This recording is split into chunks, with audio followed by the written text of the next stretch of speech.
লাগামহীন কথাবার্তা এবং এই সমস্ত আচরণ হ্যাডম দেখানো বন্ধ করবেন। হাজার হাজার লক্ষ লক্ষ নেতাকর্মী আপনাকে কিন্তু চুমো খাবে না।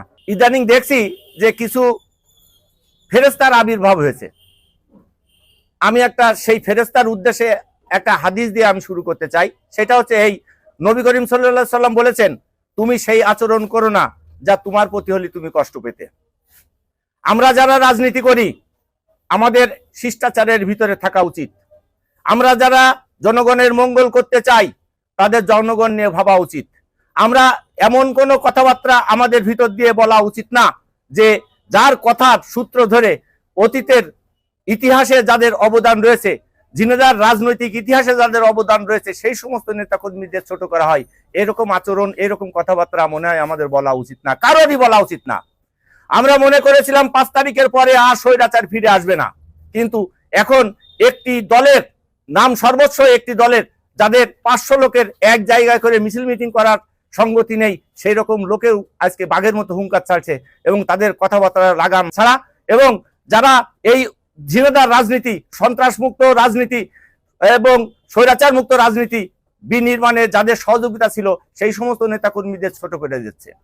আপনারা ইতিমধ্যে লক্ষ্য করেছেন রাশেদ নামে ভুইফোড় একজন রাজনীতিবিদ, যার কথাবার্তা, আচার আচরণ মনে হচ্ছে যে আবার নব্য ফেসিবাদ আবার এই অঞ্চলে ফিরে আসছে। এতদিন আমরা দেখেছি 17 বছর ক্ষমতাসীন আওয়ামী লীগ তার দোসরেরা যে ভাষায় কথা বলতো, মানুষের যে অশ্লীল অশ্রাব ভাষায় কথা বলতো, সেই রকম অশ্লীল ভাষায় কথাবার্তা বলা শুরু করে দিয়েছে। মনে হচ্ছে আমাদের মিন্টু ভাই হিরণ তার কাছে শিশু অবস্থায় এখন। এরা যদি আগামী দিন কোনো অবস্থাতে রাষ্ট্রীয় ক্ষমতায় যায়, এদেশের রাজনীতি, গণতন্ত্র, শিষ্টাচার এবং মানুষের ভোটের অধিকার আর দেবে বলে আমার মনে হয় না।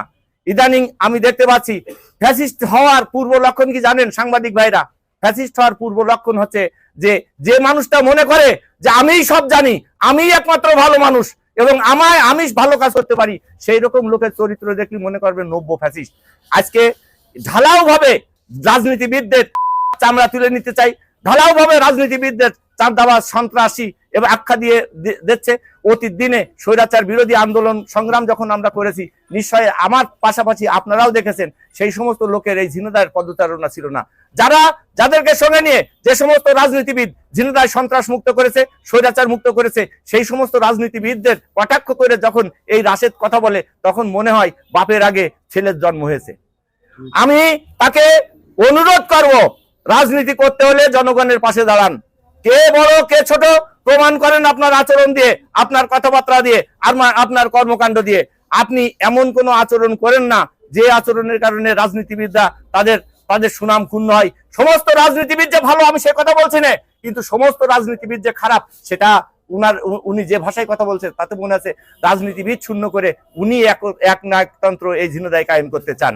সেই কারণে বিনয়ের সঙ্গে অনুরোধ করব, আপনি আমাদের সন্তান সমতুল্য।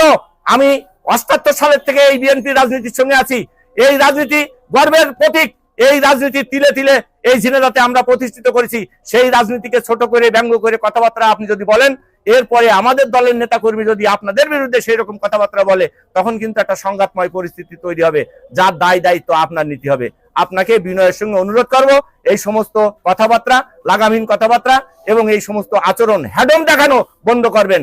আপনি কেউ না ঝিনাইদহ, যদি আপনি ঝিনাইদহ বিএনপি মনে করে যে আপনি বিএনপির আঘাত দিয়ে কথা বলছেন, বিএনপির নেতৃবৃন্দ ছোট করে কথা বলছেন, এই ঝিনাইদহ হাজার হাজার লক্ষ লক্ষ নেতাকর্মী আপনাকে কিন্তু চুমো খাবে না। বিষয়টা ভেবে দেখার জন্য আপনার বিনয়ের সঙ্গে অনুরোধ করবো।